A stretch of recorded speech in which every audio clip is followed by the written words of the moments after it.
The polished glass doors of Sterling and Company Jewelers swung open, ushering Maya Vance into a world of chilled, expensive air. The scent of aged wood and opulent perfumes, a stark contrast to her worn denim jacket, hung heavy in the air. Under the brilliant showroom lights, diamonds in pristine cases glittered, silent testaments to immense wealth. Maya paused, adjusting her backpack straps. This wasn't her usual haunt, but her mother's birthday was fast approaching.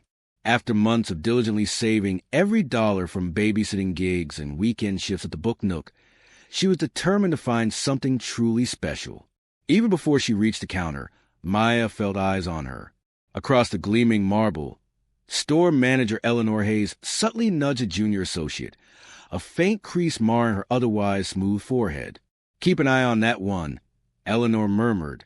Maya recognized the silent judgment. The polite smiles that never quite reached the eyes, the subtle shifts in posture. Asterisk, does she belong here? Can she afford this?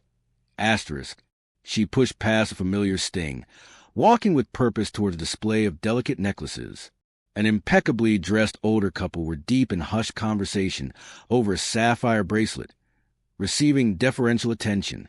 A giggling teenager, not much older than Maya, tried on a gold locket with her mother, unwatched, unjudged. But the moment Maya paused before a case, the atmosphere tightened. Eleanor's heels clicked closer, her expression carefully neutral, though her gaze lingered a beat too long on Maya's simple attire. "Looking for something specific?" Eleanor asked, her voice polished but edged. Maya, ignoring the implied doubt, explained she was searching for a necklace for her mother's birthday. Eleanor's lips thinned. "We have a wide range. Some pieces are quite considerable." Maya suppressed a sigh. She pointed to a shimmering diamond pendant. "How much is this one?" Eleanor didn't even glance at it. A small, dismissive huff escaped her. "That's a certified diamond, dear. Prices start at $6,000. Maya met her gaze steadily. "May I see it?" Eleanor's fingers twitched, a barely perceptible hesitation before she reached for the keys. But a soft whisper from a younger associate at her elbow stopped her. Eleanor's eyes flicked to Maya, a flicker of something unreadable in their depths. Then she turned away. "Excuse me a moment," she murmured, already heading toward the back office. Maya watched, her stomach churning as Eleanor picked up the phone, her voice dropping to a low, urgent tone. The other staff suddenly seemed busy, but their furtive glances couldn't be disguised. A security guard in a dark suit straightened, watching. Maya exhaled slowly. She had just asked to see a necklace. Now she was a situation. The silence in Sterling and Company stretched thin, brittle. Maya's heart hammered. She hadn't touched anything, hadn't even shown her phone. Yet in their eyes, she was already guilty. She heard Eleanor's clipped, hushed tones from the office. Then the click as she hung up. Eleanor returned, a tight, artificial smile plastered on her face. "Now, about that pendant. You called the police, didn't you?" Maya's voice was firm, though a tremor ran through her. Eleanor's forced chuckle was a brittle, disarming sound. "That's quite an accusation." But even as she spoke, the heavy glass doors chimed. A uniformed officer stepped inside. The air solidified. Maya felt a sharp lump in her throat, but stood tall. The officer's gaze swept the room, landing on Eleanor. "Officer, thank you for coming," Eleanor gushed, her voice sickeningly sweet. "We had a potential incident." The officer nodded, turning to Maya. "Ma'am, I'll need to ask you some questions." "Why?" Maya asked, her voice steady. "We received a call regarding a suspicious individual." Maya gave a short, mirthless laugh. "I walked in and asked to see a necklace." The officer glanced at Eleanor, who gave an almost imperceptible nod. The message was clear. "Do you have identification?" he asked. Her hands trembled as she reached for her phone. She knew the script. The questioning, the implied accusations, the need to justify her presence. "I want to call my dad," she said. Eleanor's carefully composed facade flickered. The officer hesitated, then sighed. "Go ahead." Maya's fingers flew, dialing. "Dad," she said, her voice strained. "I need you at Sterling and Company Jewelers." Now. She heard the immediate shift in his tone. On my way, he said, and the line disconnected. The next few minutes crawled. The officer shifted, arms crossed. Eleanor maintained her stiff, practiced smile. Maya, however, stood her ground, eyes fixed forward, unyielding. Then the doors chimed again.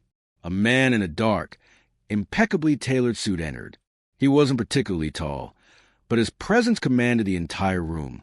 His eyes, sharp and intelligent, swept over everything. The officer, the staff, the suffocating tension. "Dad," Maya whispered, a wave of relief washing over her.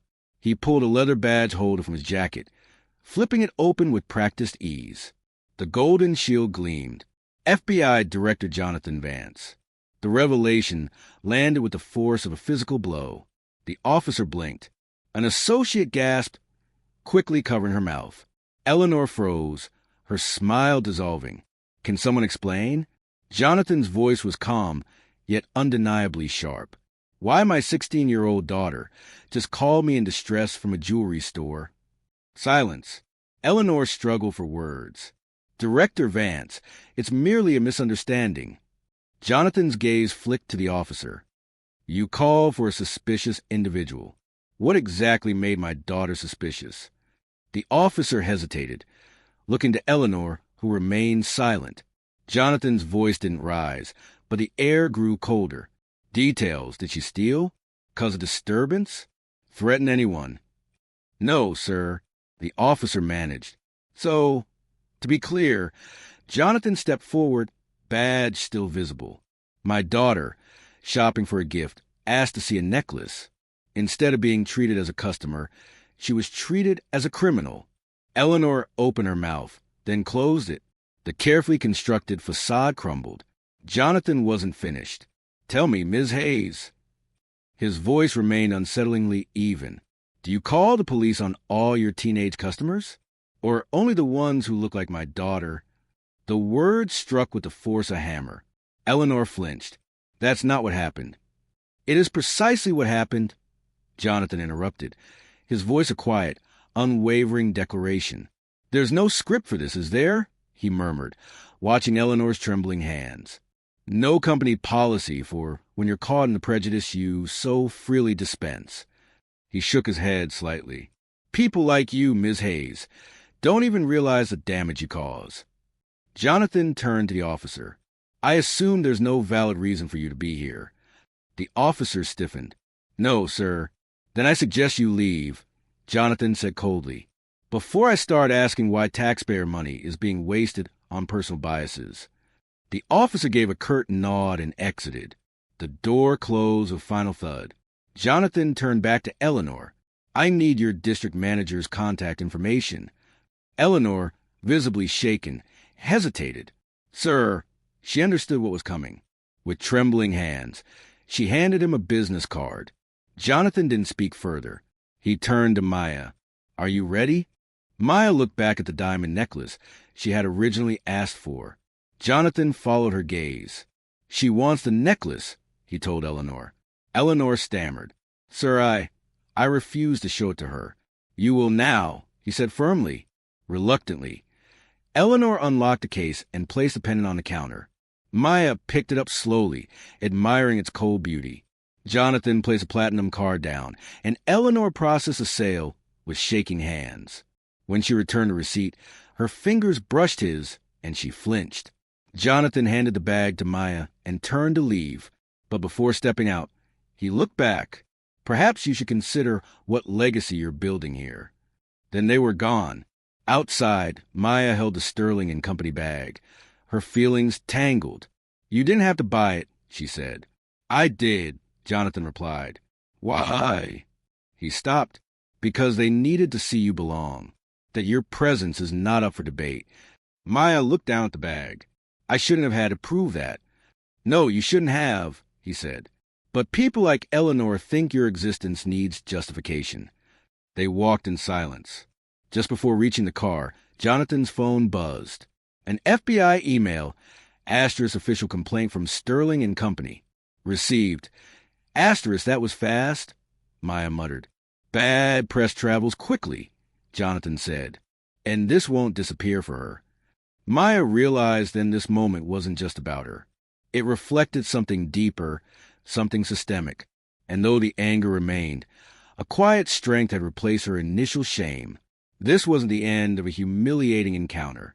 It was the beginning of something more. A silent revolution sparked by standing one's ground.